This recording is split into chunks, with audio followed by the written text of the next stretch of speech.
Bismillahirrahmanirrahim. In order to look forwards, sometimes we have to reflect on and learn from our past. And certainly in our shared history, there is much to learn from. In the mid-13th century, for example, with the chilling words, "None of that people should be spared, not even the babe in its cradle." The Mongol warlord Genghis Khan had declared his intention to destroy one of the most intellectually and politically significant Muslim communities of the time, the Ismailis. In 1256, with the fall of Alamut in modern-day Iran at the hands of the Mongols, the massacres that followed convinced observers that this powerful voice of Shia Islam had been silenced forever. Yet still, in the centuries of concealment that followed, how is it that the Ismailis continued to survive? How did the flame of the faith continue to burn for generations to come? In Central Asia, generations of Murids faced waves of persecution. Colonial expansion by rival powers in the mid-19th century further contributed to the fragmentation of the region, isolating the Ismailis of Central Asia. Under Soviet rule, Murids had to practice their faith in utmost secrecy. And prior to Hazrat Imam's visit to Tajik Badakhshan in 1995, the Jamaat of the region had not seen their Imam for centuries. In 1923, when Imam Sultan Muhammad Shah alayhi salam sent Pir Sabza Ali on a very long and strenuous journey to Central Asia to establish contact with the isolated Ismaili communities of the mountainous regions and to convey to them the Talika of the Imam, Pir Sabza Ali recalled how the Jamaat welcomed him as if they were welcoming the Imam himself, for he had been blessed with the Didar of the Imam. He spoke of how, as the Talika was being read out, Murids had tears in their eyes, with many yearning to hold a copy of the Talika and to kiss it when they got the chance. They were remembering how their forefathers had yearned their entire lives to hear these words of blessings from the Imam, and that they lived in hope throughout their lives that one day, if not then at least their future generations would have that opportunity. How is it that these Murids lived with so much hope? Where did they draw their strength from? In Syria, the difficult and divisive political climate of the late 8th and 9th centuries caused our early Ismaili Imams, fearing persecution, to remain anonymous. Yet still, in the centuries of fragmentation that followed, how did the Jamaat maintain its identity? More recently, the political and social turmoil caused by the 1947 partition in the Indian subcontinent, the expulsion of Asians from Uganda that led to the eventual migration of Murids to the West, the civil wars of Tajikistan, Afghanistan, Syria, and most recently, the refugee crisis of recent years are just more examples of how regional catastrophes have had a global impact, affecting the lives of many, including Ismailis.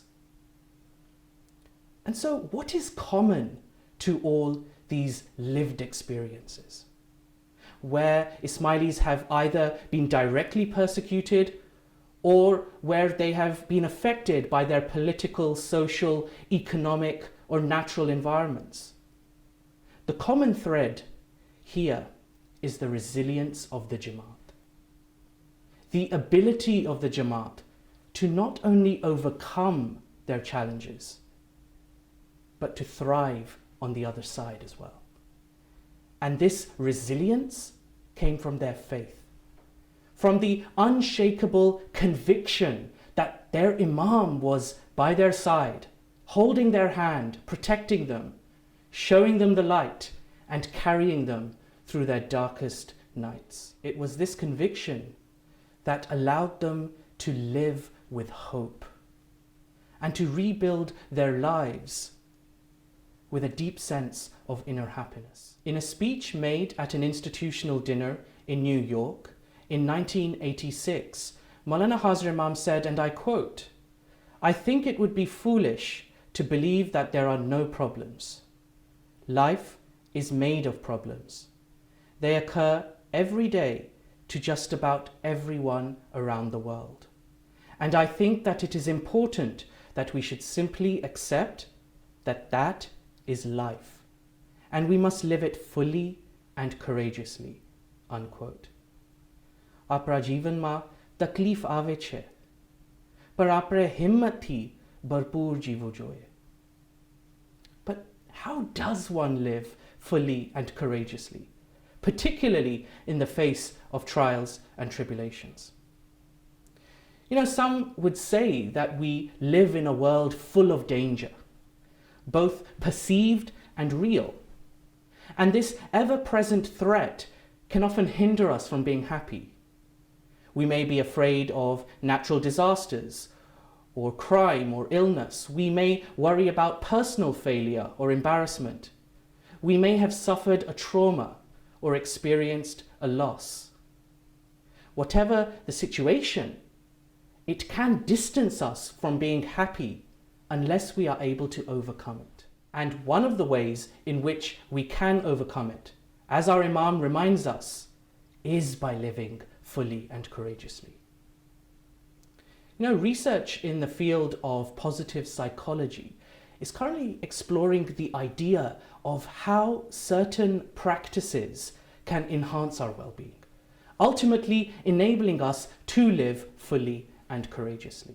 What is interesting, however, is that these practices are also principles of our faith, principles of our tariqah, and therefore another example of how science endorses the idea that living our faith can allow us to build resilience and hope as we look towards the future, as we navigate fully and courageously through life's difficulties and challenges.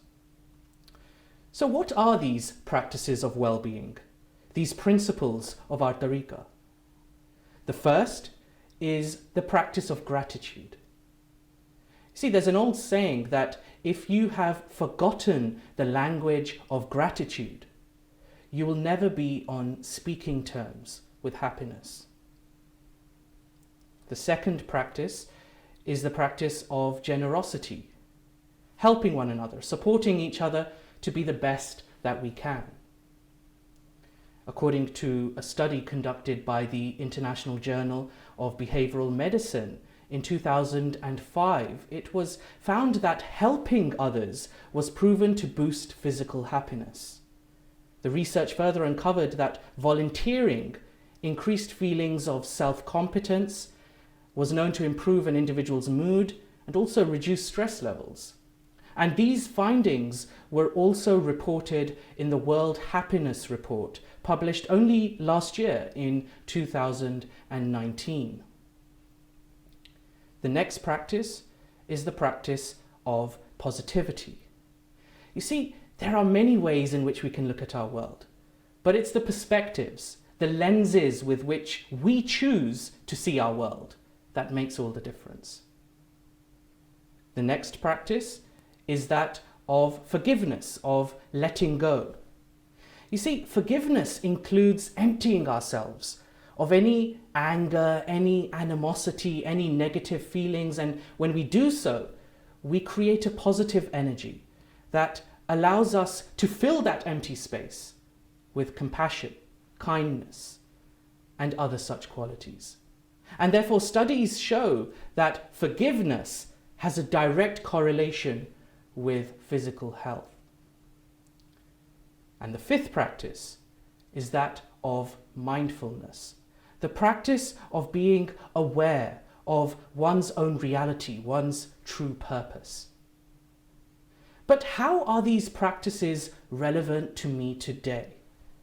If these practices are a way in which I can live my faith, how do I live my faith in these current circumstances? With a lockdown due to the coronavirus pandemic, with a total lack of physical interactions, with the temporary closure of Jamaat khanas, how do I reconcile my faith? How do I draw strength and resilience from it, just like my ancestors did? You see, when a pandemic like this interrupts our daily routine, it forces us to stop. And it presents us with an opportunity to reflect.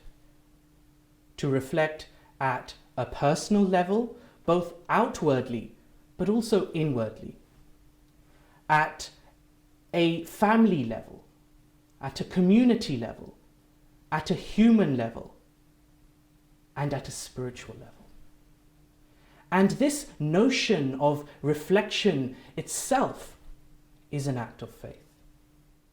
You know, many of us who are self-isolating will perhaps now be spending more time than before with our families, with our children whilst at home. And this presents us with an opportunity to, of course, build on those bonds. But there may also be those who are now forced to live in isolation with strained relations. And so, how do we practice positivity in such situations?